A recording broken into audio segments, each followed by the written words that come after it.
এটা পদ্মার ইলিশ, বাংলাদেশের পদ্মার ইলিশ।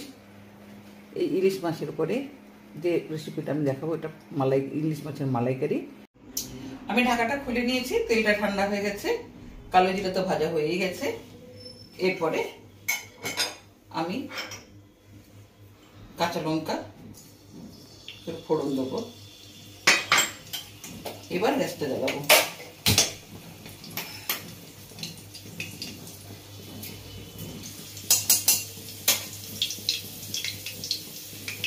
এবার আমি কড়াইতে একটু হলুদ দেবো,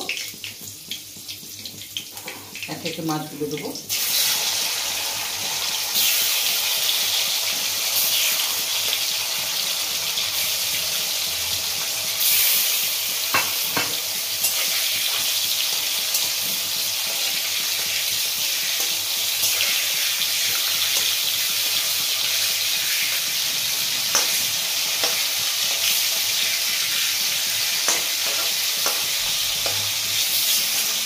কালো জিরার যে ফ্লেভারটা সেটা কিন্তু রয়েই গেছে। এরপরে আমি হলুদ দেবো পরিমাণ মতো,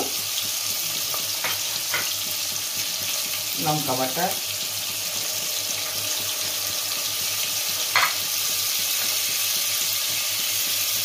সর্ষে বাটা, সাদা সর্ষে বাটা, পোস্ত বাটা,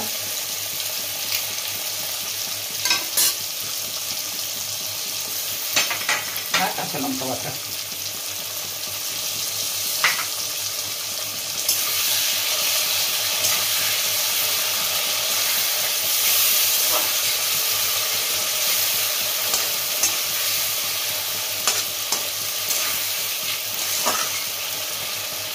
এবার আমি নুন দেবো।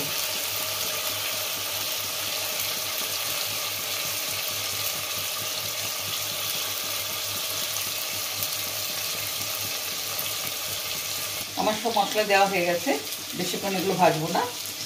আমি জলের পরিবর্তে এবারে নারকেলের দুধটা দিলাম।